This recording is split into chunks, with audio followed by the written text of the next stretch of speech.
So, welcome to the Demand and Ops Unboxed podcast. I had to think about it because it's changed. Today, I'm joined by Lillie from SmartBug. Welcome to the show. Hey, Travis. Thanks so much for having me. Yeah, excited about this conversation. We've got a lot of great topics, and before we kick it off, can you share a little bit about what you do at SmartBug and how you got up to that? Because I think you said that you've been on the ground floor of all three revenue departments. So, like, what do you do at SmartBug, and talk a little bit about the ground floors. Yeah, definitely. So currently, I am a business development executive at SmartBug. I was recruited by our leadership team to be one of the first sales team members that was going to kick off our outbound sales organization. Historically, we had been 100% inbound. And recently we decided that we wanted to do a little bit more aggressive account based marketing and sales by identifying target accounts we really wanted to go after and sending out business development executives to engage those accounts with the help of marketing and then close deals. So that's currently what I do. Prior to this sales role, I worked on our client services team as a strategist, leading client accounts, helping clients that I worked with hit their revenue goals. And then prior to that, I was an assistant to our strategists, and we call that a specialist. So I started at SmartBug and have worked in marketing by way of doing that for our clients, client services because I was in client services, and now sales. So every single revenue department at our company I have worked in. So yeah, with working at all three revenue departments, it puts you in a unique situation working at an agency, right? And how have you found that to be? Like, have you noticed that you're relied on more because you have all of that experience, or how has that impacted what you're doing now? Yeah, I would say every experience that I've had has only made me better at the current job that I'm doing. So the more exposure I've gotten to, especially now being in a sales position, what my day to day priorities are and how I spend my time and what my individual goals are when it comes to closing deals, knowing what that feels like and knowing what it feels like to get leads from marketing versus trying to go out and get leads myself, and the two different processes you have to follow to close deals from those two different types of leads is really, really insightful. Because prior to being on sales, I only knew what was happening on one side of the SQL to a certain extent. And now I'm able to see what's happening on the other side of it and all that goes into the sales process and what makes a lead qualified, what makes it not qualified. Figuring that out, even as a salesperson, after marketing has flagged someone as qualified or after you've done research and think someone could be qualified.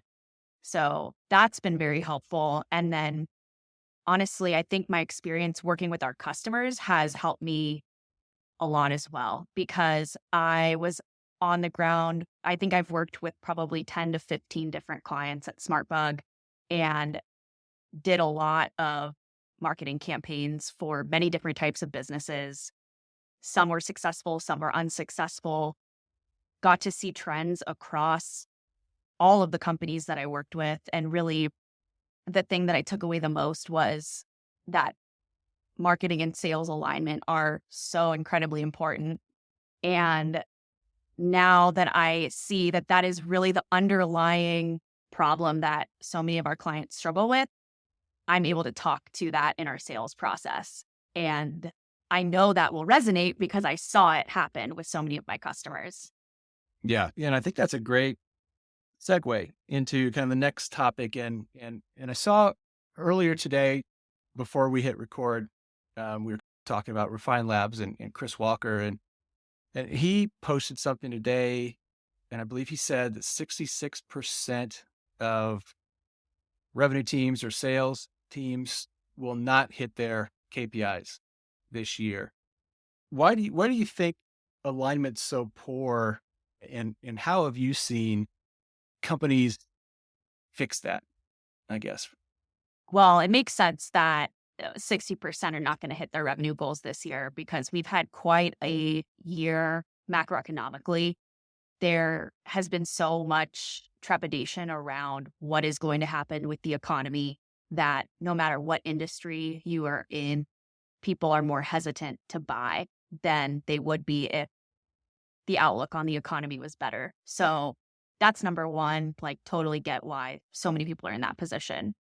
Um, when rough times happen in the economy, teams that are not aligned struggle more than teams that are aligned.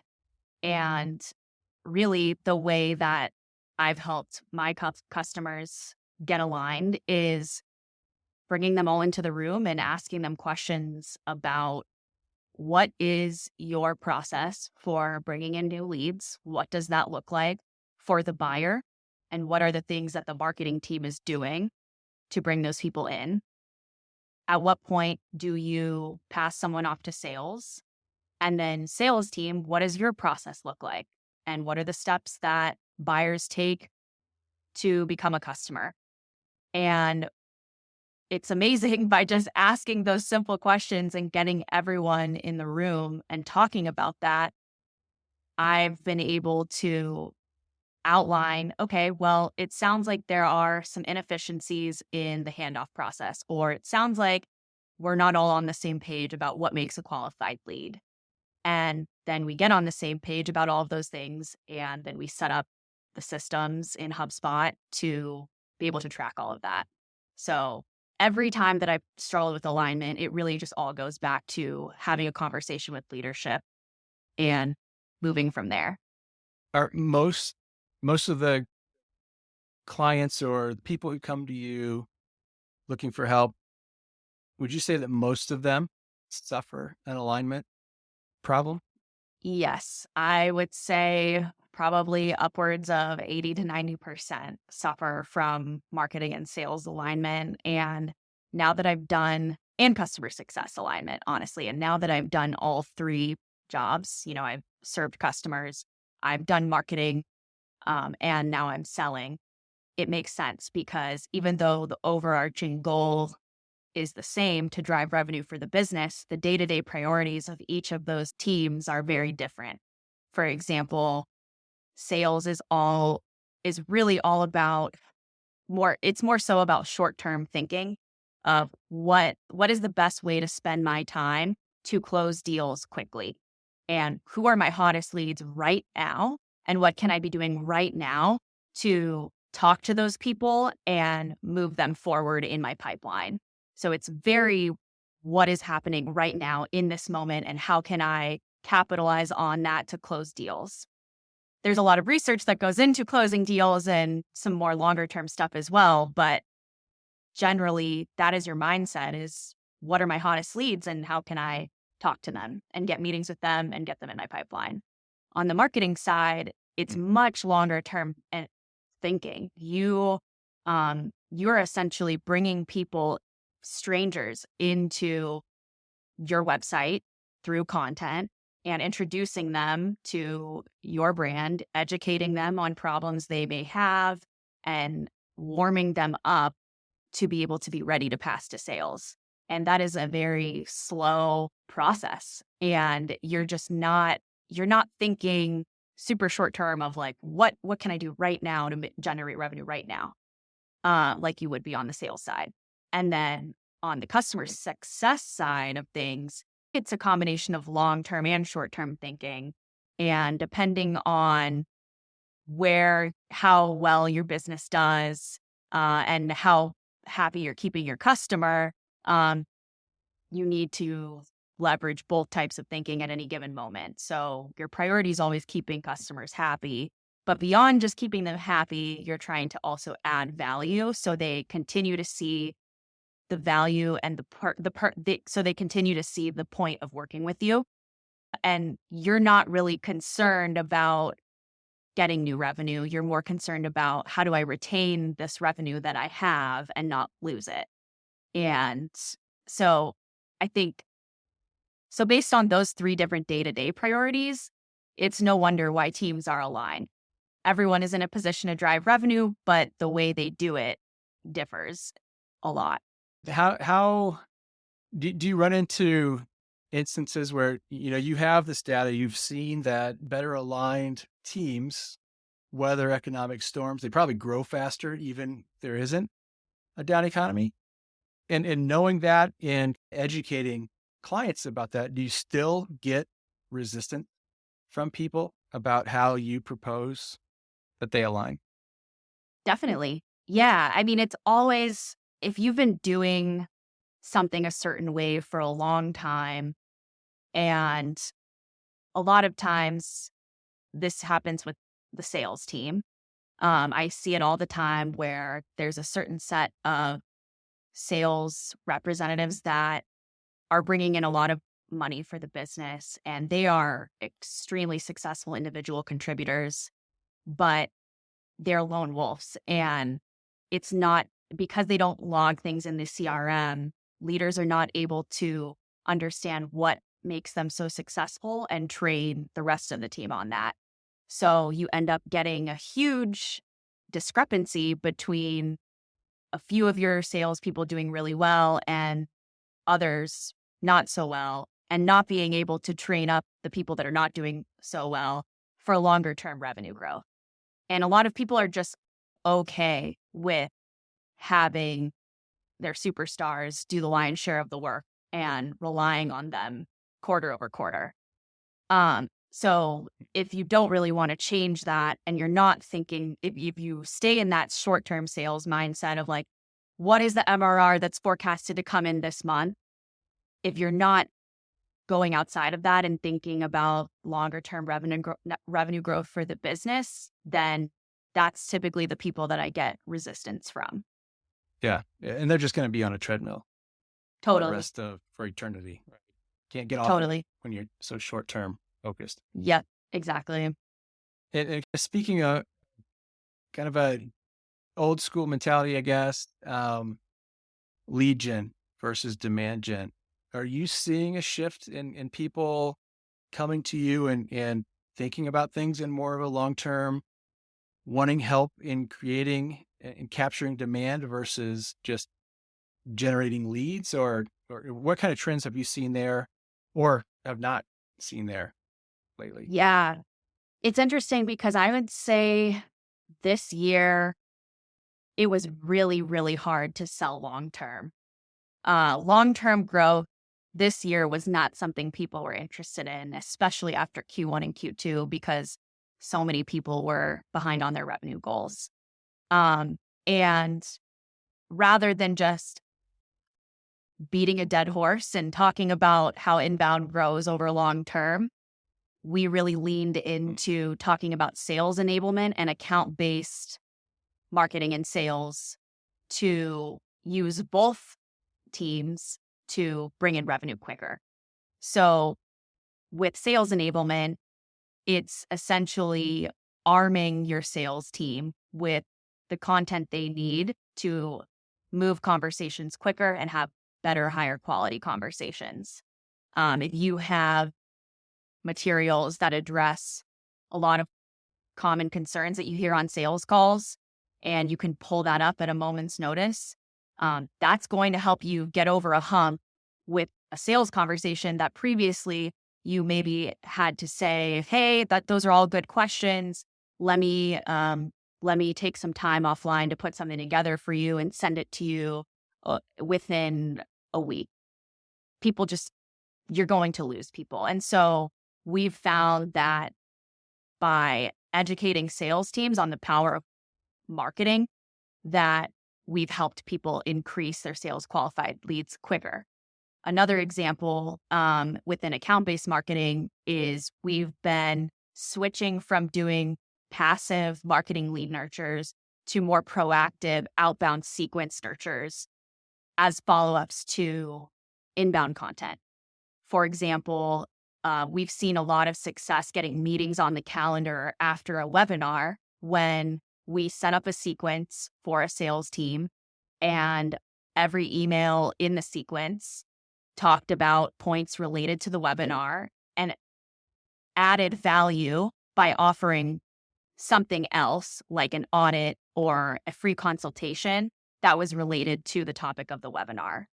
And in addition to just having those emails sent out, we would also have the sales team call down on people that opened and clicked those emails. And I like to call it warm calling because you're calling based on open rates and click rates and interactions that you've already seen these people take and set meetings through those phone calls. We've seen that be hugely successful for teams. So that was how we combined, we used some of the magic of inbound content and added on an outbound layer to it to get meetings on the calendar quicker. And we found that that was a lot more successful than trying to just continuously sell people on long-term inbound marketing, because this year people they needed sales and they needed help doing that. So we just basically automated sales outreach in an intelligent way to get meetings on the calendar. Nice. Yeah. I think that's a highly effective strategy. And you mentioned webinars, events. Have you found that that is still a pretty effective way of at least starting conversations or building awareness, or are there other things this year that have taken over kind of webinars and become more effective at building that awareness and engagement? From what I've seen, webinars are still highly effective. I think because there is I would say back in 2017, when ebooks and guides and white papers were new, or maybe it's even before 2017, there wasn't a lot of that content out there. When you would send that to people, they would engage with it. And that has just become commonplace now. And really, what engages people is being able to have a human to human interaction, or as close as that as you can get, like a webinar. And I think while ebooks and white papers are super important, I think that getting a person in front of somebody is the best way to bring them in. And then you can follow up with more data once they're listening to you. So I still see webinars and events being highly effective. Honestly, usually for every client that I've worked with, webinars have been the highest performing in terms of lead generation, quality and quantity. Nice. And how are they going about building the content or determining what are they going to have a webinar about? How are they coming up with those topics typically? Yeah. So this kind of relates to our overall topic of bringing the three departments together because it's really about talking to customer success and understanding what are the things that customers are concerned about right now. What are things that you're hearing every day? What are things happening in the market that you're aware of that we can address? And taking the points that your customer success team has flagged as important topics and building your webinars around that. Nice. And how are they typically promoting the webinars? Are they doing a mix of social and email, or how are they finding kind of net new and building awareness with people who may not? Yeah, I think it's a combination of all the different channels. So at SmartBug, we try to identify what channels your audience is most likely to engage in. So what we've seen lately is LinkedIn and social media have been a highly effective channel for attracting B2B customers. Um, it has really taken off, I would say, in the past year as a place where there's a lot of knowledge sharing, a lot of energy and excitement. And we found that just from organic posts in LinkedIn, that has driven a lot of people to webinars.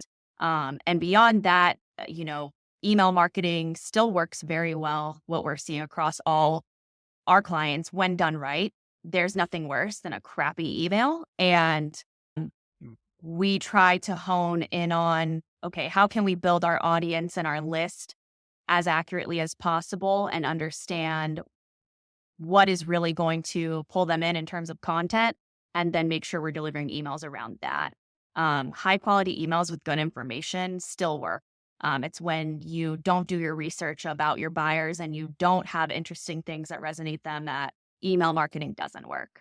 And then beyond that, really leveraging intent-based advertising. So traditional advertising on LinkedIn, Google, that's great. And that fits for a lot of people. But sometimes for super niche audiences or highly technical audiences, it's not enough to reach who you're trying to reach. For example, I had a client that was a global medical device manufacturer, and the people that they were trying to talk to were PhDs and scientists and physicians. And those people weren't relying on Google to answer their questions about how to do their job. And so they're reading case studies, reading academic studies on different websites to get their information. And so Rollworks allowed us to place advertisements on the websites, those types of websites where we knew they were going. So we've seen that be extremely helpful as well. Nice. And using something like Rollworks, how reliable would you say their intent data is, and how helpful is it? I mean, do you think it really makes a difference when you're trying to target certain companies as being, in market, or is it still kind of a crapshoot to some degree? I think that it's one part of a larger account-based marketing promotion strategy. So it's very helpful in putting ads on places where they have never been before and getting people to your website to at least get a baseline level of awareness about who you are. Um, but you can't just rely on that alone. You need other channels as well to really drive lead generation. So it's one piece of a much larger puzzle. The thing that is helpful is they have like lead scoring that tells you if someone is unaware, aware, engaged, and you can pass that data to your sales team. So, while yes, there are a lot of people that are unaware, um, it tells you who those people are. And so you don't spend your time on them. Nice, nice.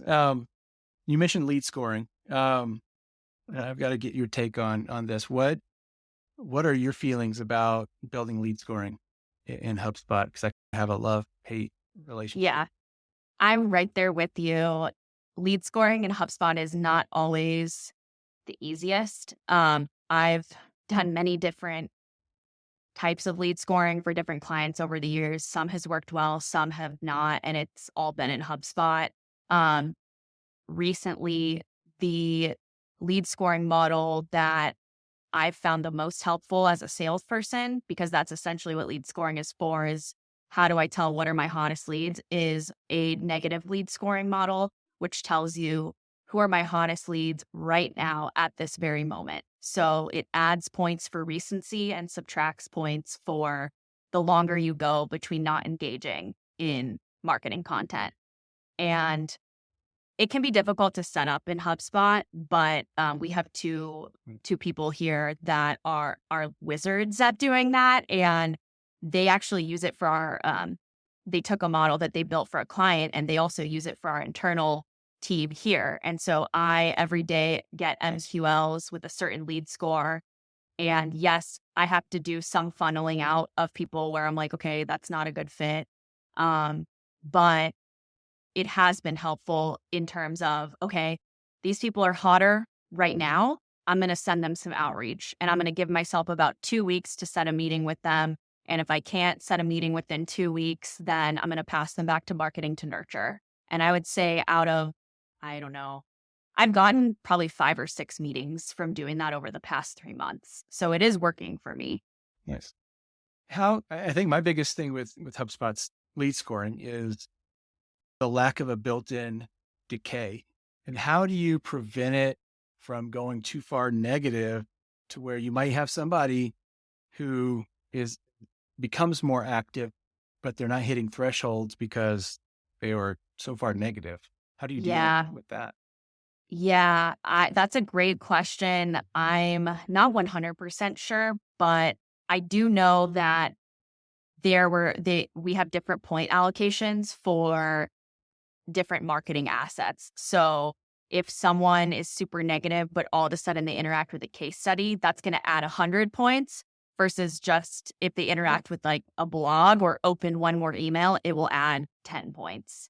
So to my knowledge, that's how we're trying to combat that. But I have seen what you're talking about, and it is tricky. Yeah, I almost wish that HubSpot would put a floor in that it can't go below 0, because I think if Yeah. someone's 0, there's 0, and they should go to 0 and then like start over, right? Yeah.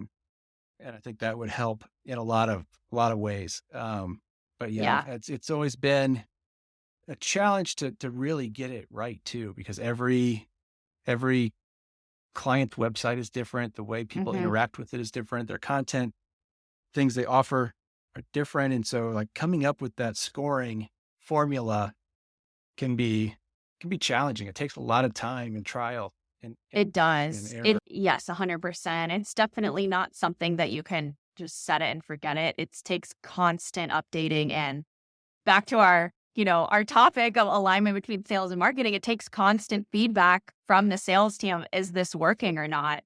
A lot of times sales is quick to point out a lot of flaws.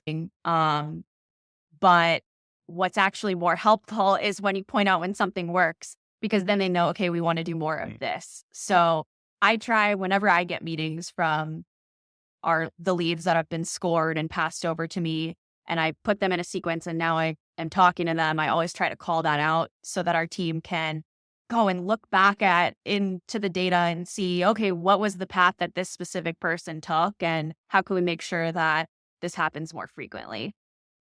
Yeah.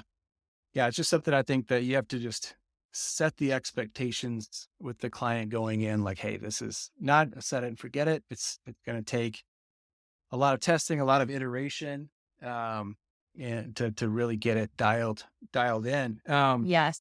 And then pivoting to, you've mentioned customer success, and you've been in customer success.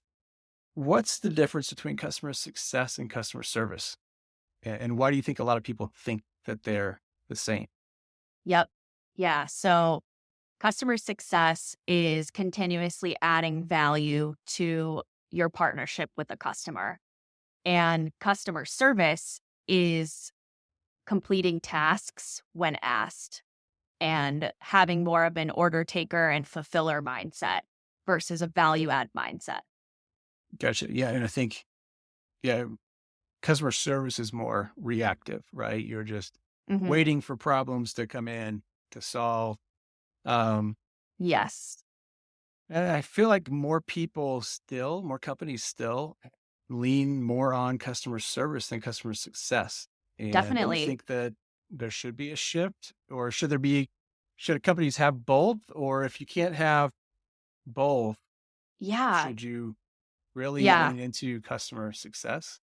Yeah, I mean, I've worked with clients, and I it's so easy to fall into the customer service lane. It's Mm, so easy because I mean, especially if you're like me and a people pleaser and you want to make people happy, like your instinct is to just do what they say. And oftentimes we think that just doing what someone says is going to make them happy and see the value that you're bringing to the table. But that's really not the case. They've partnered with your company for a reason because you can do something that they can't. And if they could just tell someone, do this, and then they would just do it. They would just have an internal team do that and they wouldn't hire you to tell them any differently. So um, I think that that's really the key. And I think one kind of parting question, um, 2023 has been the year of AI. I think that's how it will be remembered, of grinded out sales and AI. What, in talking with a lot of clients, like you do, what do you think 2024 will be about?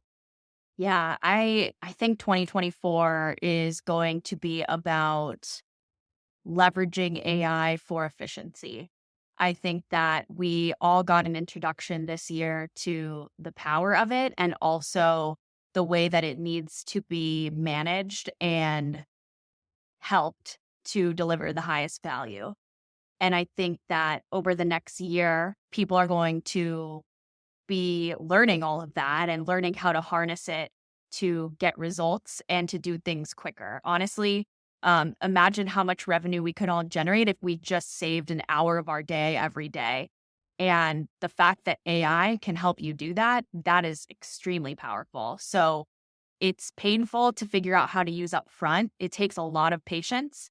And I talk to my partner all the time he's super into AI and like all about it. And I tell him like, it's so painful for me to use. I have to like do so much thinking up front when I feel like I could just write this myself way quicker. And he's always like, Yeah. yes, it is, but it's worth the time because the next time you go to do that same thing, you're not going to have to tell it what to do.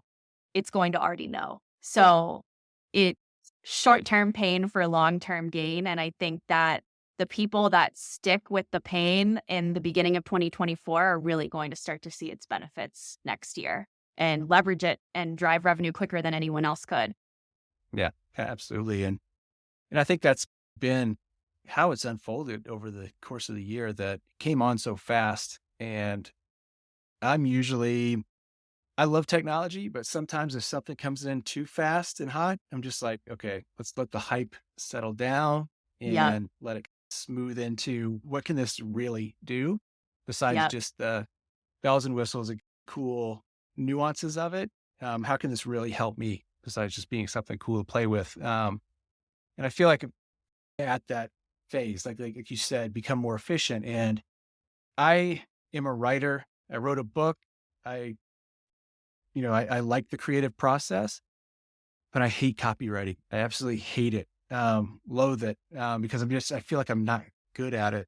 And so for like these podcasts, the clips that I produce from them, it's been a blocker for me because I'm like, oh, I've got to like now describe this clip and I've got to create a LinkedIn post about the clip and YouTube, I've got to describe the episode and just like, it's just that it's all there. Like, just listen, you'll find out what it's about. Right.